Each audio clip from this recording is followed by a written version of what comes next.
Charlie Kirk, a man of 31 years old, a father, a husband, a faithful and bold Christian, a non-violent campaigner, was tragically shot dead whilst preaching the gospel and opposing violent and antichrist ideologies.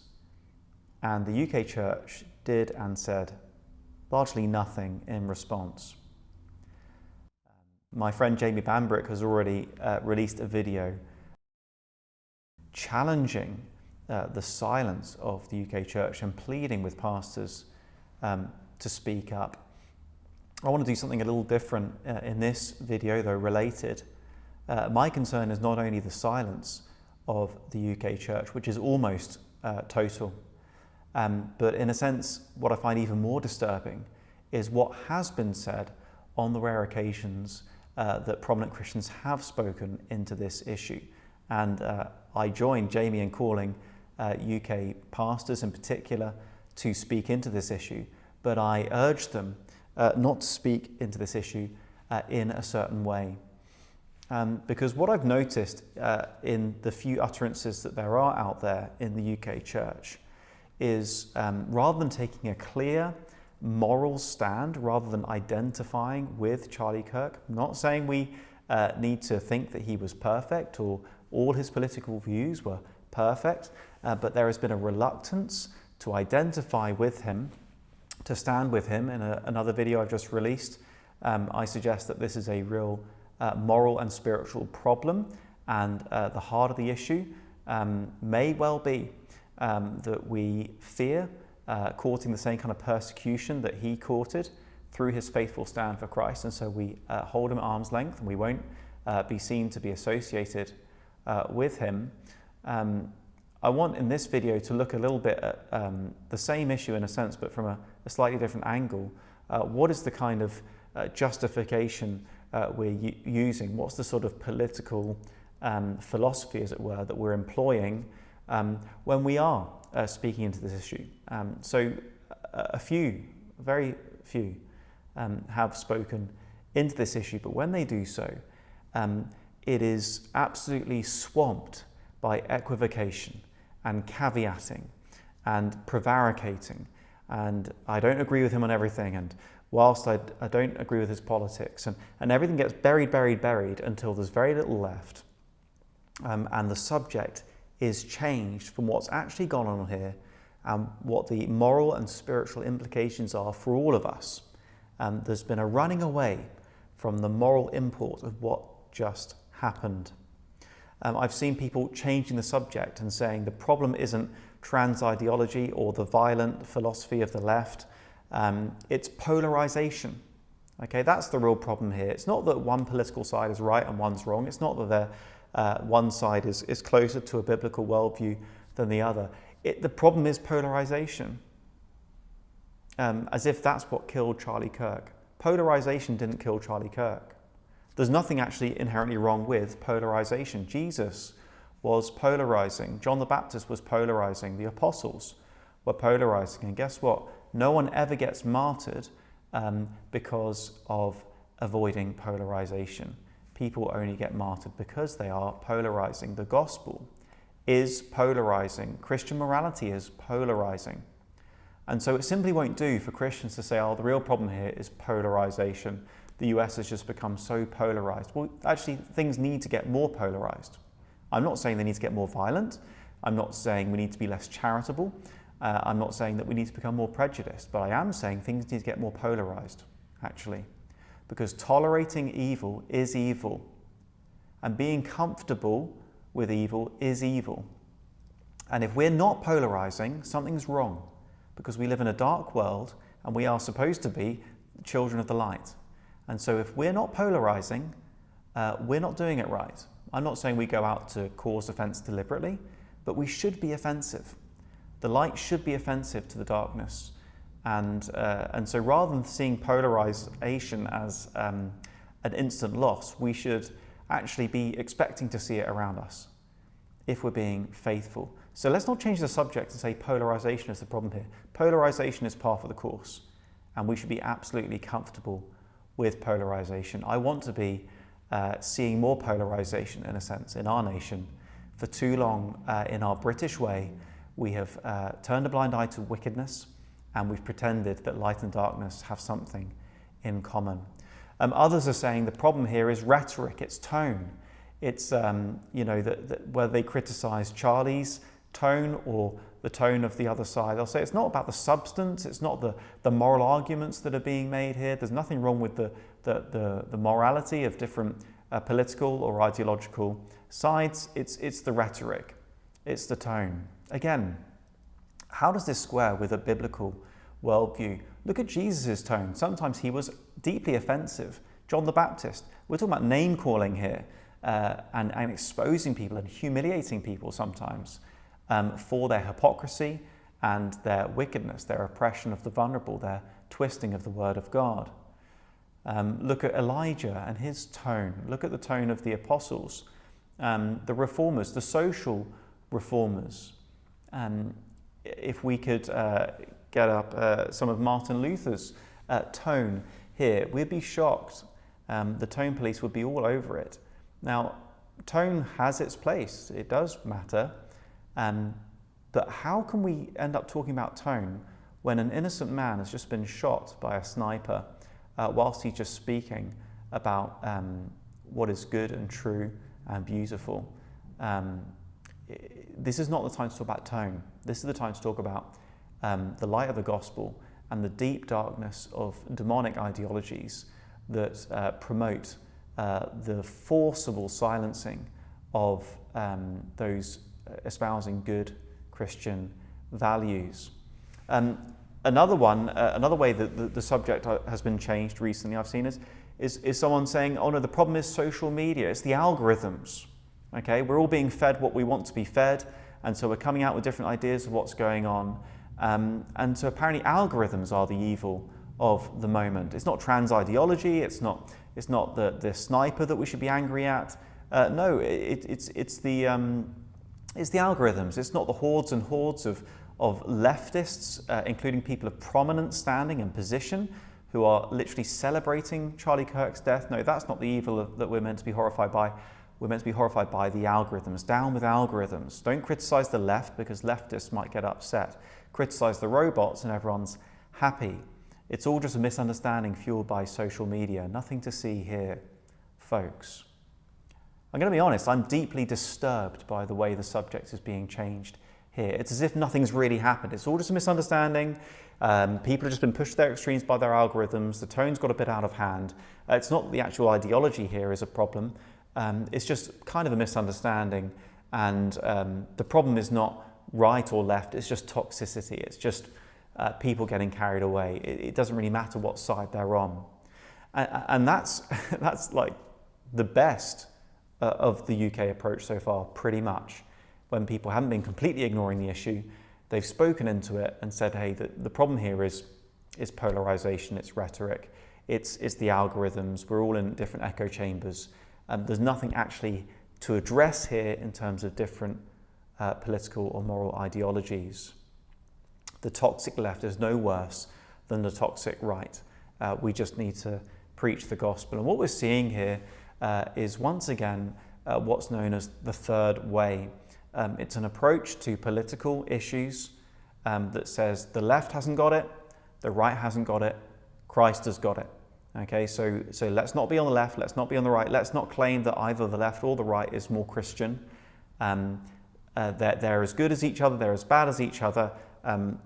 We're all about the gospel. Now, of course, the tiny grain of truth here is I don't think Christianity is ever going to be completely and perfectly embodied by any particular political party or any end of the spectrum. But the claim that's made here is that they are completely equal. They're moral equivalents. The left hasn't got it any more than the right hasn't got it any more than the left. And so what it promotes is this third way, which essentially means some kind of centrist or attempt to be neutral. And I'm going to try and explain why I think this clearly does not work. What I've noticed is that some have been criticising the very endeavour of trying to make a right moral judgment of what's going on and what's going on politically, to judge whether the left or the right, and I'm talking about America here rather than here. We don't really have a right to speak of, not really, not represented by any major political party. But in America, there is a clear difference between right and left, and there are parties that represent those two sides. Neither are, you could say, the left or the right in their purest forms, but there's a clear distinction there. What I've noticed is that some are saying even to try to make a right moral judgment, to discern which side is closer to God's vision for human flourishing and justice, that very attempt to figure out what's going on and what's right is subtly maligned as being judgmental, proud, divisive. And instead people are being encouraged to get back inside their introspective frame and don't think you're clever enough or righteous enough to make judgments about what's going on here and the impact of various ideologies and so on. Just focus on your own sin. The problem is just that everyone's a sinner, and toxicity is the problem, rhetoric's the problem, polarization's the problem. Nothing to see here, folks. And I'm seeing people on Twitter saying, yep, the problem is me. I'm a sinner. I'd rather be wrong and in church than right and online. It would be so pharisaical of me to take a side and think I know best. And it sounds good, but actually this is a retreat back into pietism. It sounds good, but it's deeply wrong. And of course, there's a false dichotomy here, as if you can't read the situation correctly and take a clear public stand without being a proud, moralizing Pharisee. And so it's kind of demonized, and you're sort of guilt-tripped for making a clear public stance on, for example, a political end of the spectrum. And often what's also said is that if you support one side, well, you think that side's perfect. If you criticize one side, you think the alternative is perfect. You lack nuance. But again, it's a false equivalence there. There's no need to assume that because someone's critiquing, for example, the left, that they assume the right in its current manifestation is perfect or without major flaws. And so in these subtle ways and not so subtle ways, those who would seek to point out real dangers in this way of thinking, this leftist philosophy and its fruit, those are sidelined as reactionaries who are moving away from just the simple good old gospel. Evasively critiquing both sides as if they're equivalent is not the order of the day. It lacks moral seriousness, and I want to say it lacks moral courage. This is not the time to retreat back into the attempted neutrality and navel-gazing and individualistic, unapplied Christianity. Ideas do have consequences. Okay, so it's about as meaningless as saying there's nothing wrong with Islam at all. It's just extremists who engage in fundamentalist Islamic extreme terrorism and so on. It's the extremists that are the problem, it's not Islam. Now, of course, there's, again, a shred of truth in that. Not all Muslims are extreme or violent, but there is a problem with Islam itself. The ideology itself, the religion itself is demonic, it's antichrist, and it's inherently violent. Now, thank God, most Muslims don't take their faith seriously enough to follow it through on those fronts. But we are being evasive and we're lacking moral seriousness. If we say there's no problem with Islam, it's just extremism. We're doing a similar thing here with leftism. Again, thank God most leftists don't carry through all their beliefs to their logical conclusions. They're moderates, most of them, thankfully. But Jamie Bambrick's already done a very good job at showing the essence of leftist ideology and political philosophy and where it began in the bloody French Revolution and how it's continued. And certainly, in as much as that side of things is more responsible for the baby genocide than other political philosophies, we can see that the bloodletting continues at scale. And certainly that distinction is seen much more clearly in America. The Republican Party are not perfect by any stretch on the issue of abortion, but they are a lot better than the Democrats. And so when we look at the fruit of different political ideologies, one of the things we need to be looking out for is which one is killing more innocent people. And on that score, leftist ideology in the States is far more anti-biblical in its outworkings. So we need to understand, and we need to have the courage to say that ideas have consequences, and it is evasive, to say the least, to dismiss acts of violence as just random, oh, we're all just sinners. It's not encouraged or exacerbated or even initiated by certain ways of thinking. There are, of course, such things as random acts of violence, but what we saw with Charlie Kirk was by no means random. Now, when we consider this issue of third-wayism, this chronic ME, this moral equivalencing, this chronic moral equivalencing that's saying, well, one side's no better, no worse than the other. When we consider it, and we consider its absurdity, actually, it is absurd.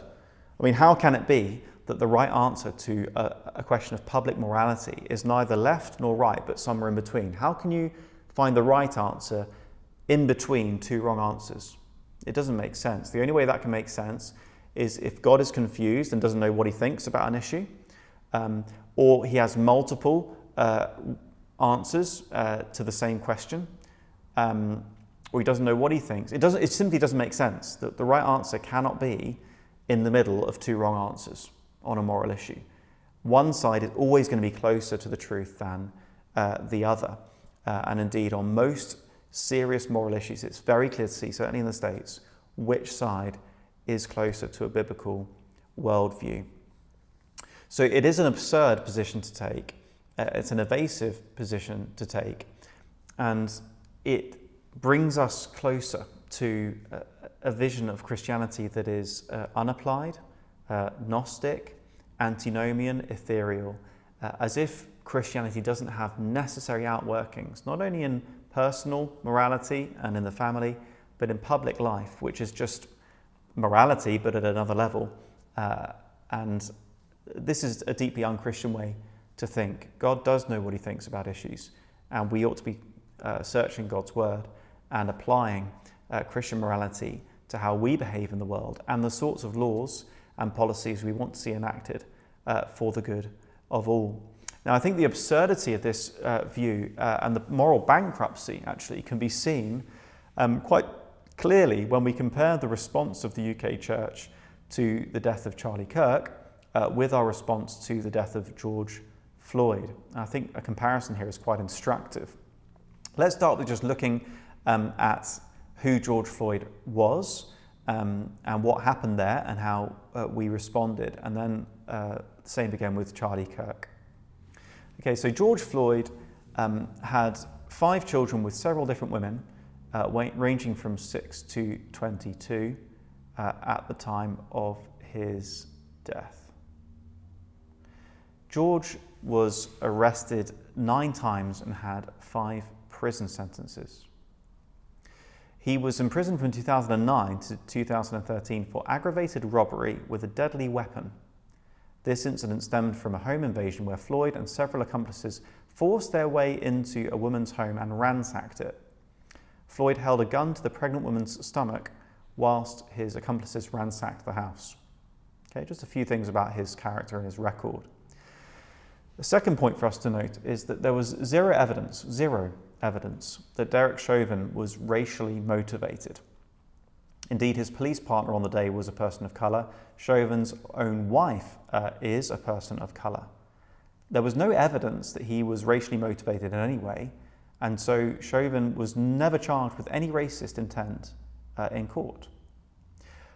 Moreover, there is, to say the least, doubt over whether Chauvin's actions are what killed Floyd. I'm not going to go into that in great detail now, but Floyd had 3 times the lethal dose of fentanyl in his system already, and he's recorded as saying, "I can't breathe," repeatedly while still in the police car before he was on the ground and being held down. We can discuss that perhaps more another time, but it's at least doubtful. It's certainly not beyond doubt.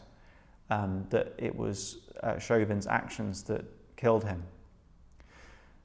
Now, even just if we pause at that stage, where were the nuance police? Where was the caveat brigade in the case of George Floyd?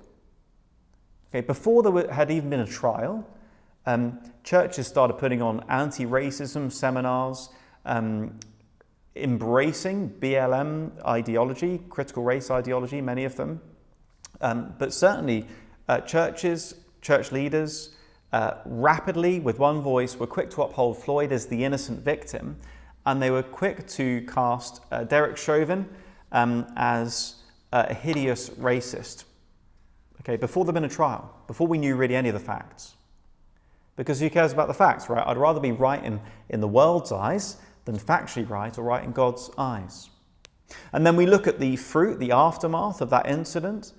In the 2 months following Floyd's death, there were, according to Police magazine, 8,700 protests, with one city, Portland, experiencing over 1,000 protest events. 3,692 of these protests involved unlawful acts of civil disobedience, with 574 involving violence. Across 68 cities and counties, there were 2,385 incidents of looting, 624 incidents of arson, and 97 police vehicles were burned. 2,035 law enforcement officers were injured. 2,000 police officers injured. 17 people were killed. Okay, this is the fruit, this is the aftermath of the incident with George Floyd. Now compare this with Charlie Kirk.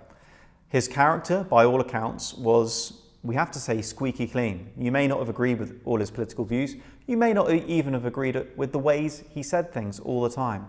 But in terms of his character, squeaky clean. Even now, his opponents have not really been able to dig up any dirt on him. He was, by all accounts, a wonderful father, husband, churchman, and with a very public profile, did not fall into any scandal.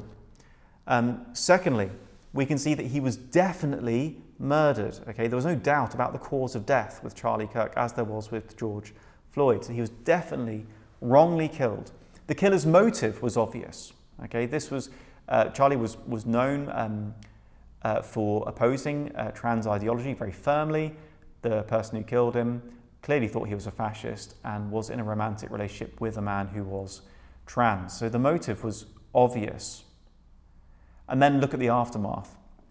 Since Charlie's murder, there have been prayer vigils, flowers, gospel-centered memorials, marchers chanting his name and singing worship songs. Many have professed faith in Christ. There has been no looting, no violence, no fires, no riots. No one has been hurt. No damage has been caused. Charlie Kirk's widow forgave the killer before a watching world, and the gospel was preached repeatedly. Meanwhile, leftists, some, not all, obviously, continue to celebrate his death, lots and lots of them. We're not just talking about a few isolated incidents here. It's not my algorithms. There are people of public standing who have celebrated Charlie Kirk's death. After Floyd, his followers took to looting and violence. After Kirk, his followers, including new ones, took to church.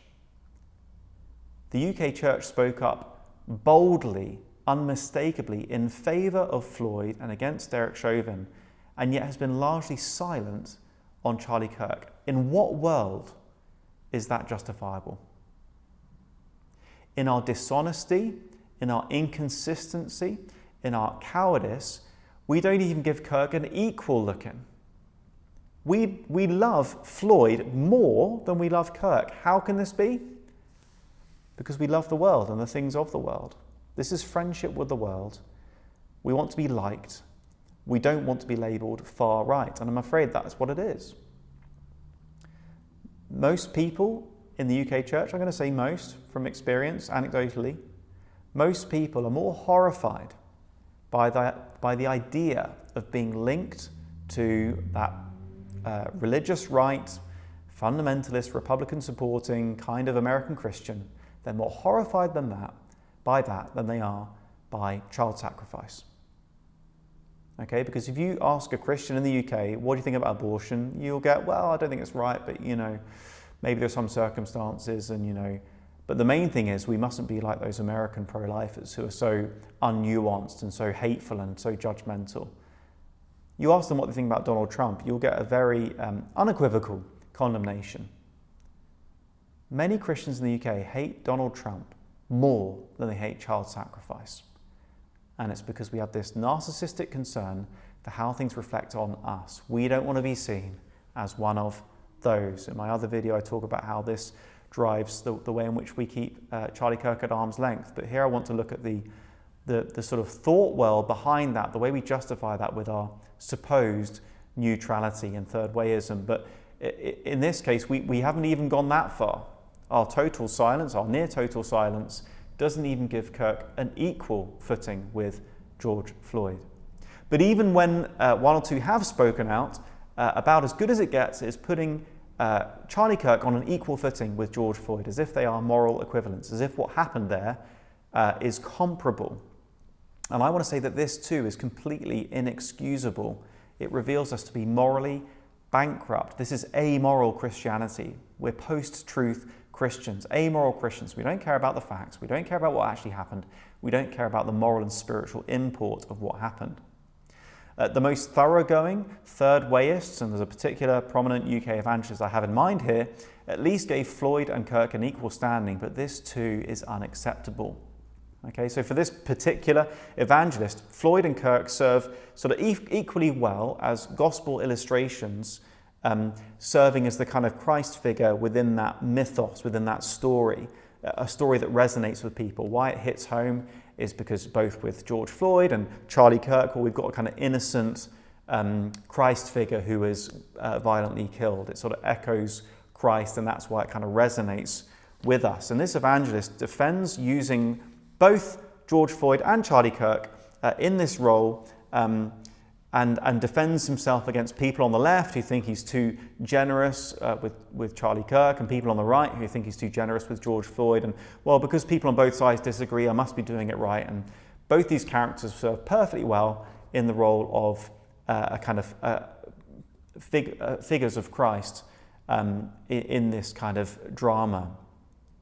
As if it's okay to ignore the facts of what actually happened here. As if it's okay to ignore the moral dynamics at play.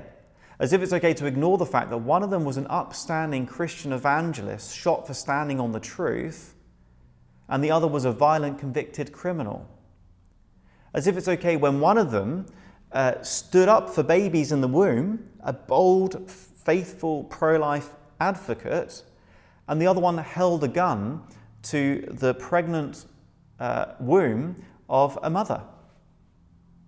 Because, hey, why let the facts get in the way of a good story? Who cares that they were opposite ends of the spectrum?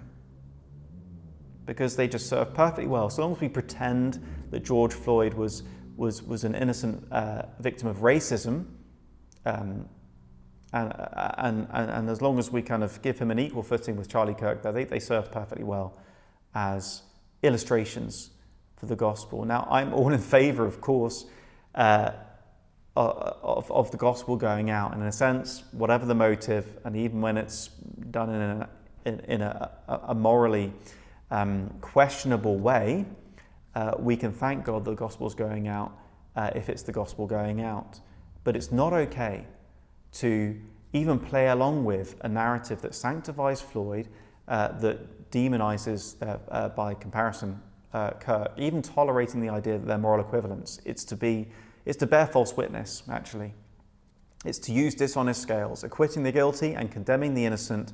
The Lord hates them both, Proverbs 17:15. It's not okay to play along with the idea that these are moral equivalents. To do so is to lack moral courage and clarity when we need it. And this is an age in which we need it perhaps more than ever. These aren't fictional characters. They're not little story characters that can be used in an illustration regardless of what they're really like. These are real people. Real people, real violence going on here, and what is going on morally matters. If the church can't give an accurate moral judgment on this, we lose moral credibility. We're to be more than moral, not less than. Okay? We're to be more than moral because we are champions of grace. Okay, we're not just moralists, but we can't be less than moral. God does care about right and wrong. Okay, it's not a legalistic thing to say. It's not a graceless thing to say. God's moral law matters, and the laws of the land matter, and justice matters because God cares about the fatherless and the widow and the oppressed and the alien and so on. So when we stand this far apart from what's going on morally, as a cultural moment, at this cultural moment, simply using these people as talking points, illustrations, and kind of skirting over what's really happened here, we're just treating these people as the media does, ways to carry on with the narrative we wanted to say anyway. We're not engaging with what actually happened. Floyd's death was used to push a BLM narrative and critical race theory, and the church in the UK jumped on board almost universally, instantly, uncritically. Never mind that there was no evidence at all that it was a racially motivated event. The optics were good enough for those who wanted to push the narrative, and well, if it's good enough for them, it's good enough for us too. And the same thing's happening right now, but just the other way around. British mainstream media paints Charlie Kirk as a far-right extremist. Well, good enough for them, it's good enough for us. We shun him, we stay away. We don't want to be associated with him. We're like Peter, warming his hands by the fire. I never knew him. Okay, don't connect me with him. Okay, I'm with you guys, I'm not with him. Forget the Bible, forget finding out the facts for ourselves. We'll just follow the lead of the left-leaning media, or at best we'll put him on an equal footing with Floyd, because heaven forbid we should actually take a side and make a clear, righteous moral judgment about what's going on, and condemn a demonic ideology that is claiming lives. It's a movement with killing right at its heart. And thank God most people who follow aspects of that ideology aren't following through with all their beliefs, but with the overpopulation myth, with the pro-abortion thinking, there is a lot of anti-life sentiment on that side of the political spectrum, and it's only by God's grace that we haven't seen more of it worked out. But we ought to be taking a clear stand against what's going on here. Our response to Floyd, and our response or non-response, or even worse, to Kirk, shows that we are post-truth, amoral Christians. And if we stay that way, we're going to become more and more unfaithful to Christ, because we don't get to choose which bits of biblical Christianity we adopt and follow, and which bits we leave out because they're just a bit socially or politically awkward. We're going to become more and more irrelevant to the culture, ironically, because so much of what drives third-wayism is this desire to be neutral and to stay in favour with both sides. But it's a fool's errand. We can't stay in the middle forever. Neutrality doesn't actually exist. To turn a blind eye to evil, to tolerate evil is to enable evil. And promoting or allowing evil, or calling it good, or allowing people to call it good without challenging that, so that we can still have our platforms, so that good may result. This is not a Christian way to go about things. We cannot bear false witness as a means of evangelism. Okay, we can't pit George Floyd and Charlie Kirk as moral equivalents because that fits with our evangelism. We can't leave morality behind when preaching the gospel. The response to Nazism was not, well, for every Hitler who commits a Holocaust, you must point out a Churchill who drinks a bit too much. Okay, the response to Nazism was not, well, we're all sinners. The response to Nazism was not, well, it's not really the ideology that's the problem, it's just extremism, it's just the rhetoric. No, there was real evil there, and it was evil that was on a different level from other evils. The problem with Hitler was not his polarization, was not his tone, not that he was an extremist in abstract. It was about what he was trying to do and what indeed he did do. And by the way, Charlie Kirk was right when he said the abortion genocide is worse than the Holocaust. Numerically, it's worse. And even just with those two words, it's worse. I don't know if you saw that video where he responds to a student saying, are you really saying You're really comparing the abortion genocide with the Holocaust, and Charlie says it's worse. In those two words, he displayed more moral clarity and courage than many of us have ever displayed here in the UK church, just on that one issue.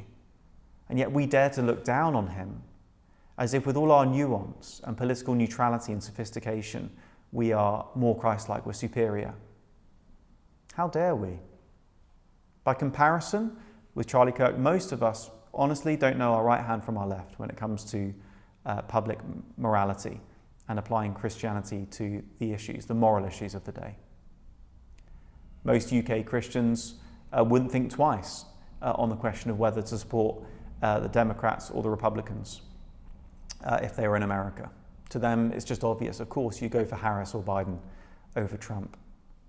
The fact that Roe v. Wade was overturned is like water off a duck's back to many UK Christians. Here in this country, we voted for Labour more, on average, than the population at large. The church voted for Labour more. And look what happened. And we knew it would happen because Labour were very open about their beliefs on these issues. Assisted suicide, brought and voted in. Abortion up till birth, brought forward and voted in.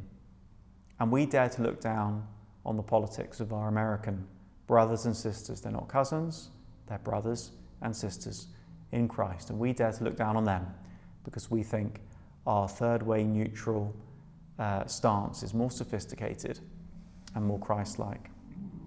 The only way we can be neutral at a time like this, when an innocent 31-year-old father, husband, evangelist, public figure is shot down in the way that he was, the only way we can stay neutral, so-called, of course there is no such thing as neutral, but the only way we can attempt to do that, or staying out of it completely, is that we've numbed ourselves morally. We've deadened our consciences in order to not burn any bridges and stay in favour with our target audience, or at least parts of it. The only way we can do that is if we've desensitized ourselves to moral evil in order to convince both left and right that we're on board with both of them. We're not taking sides, one more than another. But how far does it have to go before we do take a side? If we were living in Nazi Germany, would we have taken a side? The same arguments were going on then. We don't want to burn bridges. We want to retain access to those in power for the gospel. We don't want the church to become politicized. The truth is we've become radically politicized if we won't speak truth and justice into an issue like this. But what are we waiting for? How extreme does it have to get before we take a side? Would we call Nazism out? Would we call racists out? Well, actually we did, didn't we? Even when they weren't racists. And I think this displays just how disingenuous this so-called neutrality is. It's not neutral. Where was all the nuance? Where were the caveats when it came to George Floyd and BLM? So what's really driving us? Is it biblical justice? Is it the victims? Or is it about blending in, being chameleons, and working with the zeitgeist of the moment, trying to stay in political favour with those in power? Our method of evangelism should never include tolerating evil, turning a blind eye, calling the great moral evils of the day equivalent to minor ones. This dishonours Christ, and ultimately it gives a vapid, watery witness as well, long term, because people are looking for answers. People are looking for courage and a clear moral lead. That's why people are turning even to people outside the church for moral answers, to the Jordan Petersons, even the Tates of this world, because they want answers, and they've had enough of the prevaricating and the speaking out of both sides of your mouth and not taking a clear moral stand.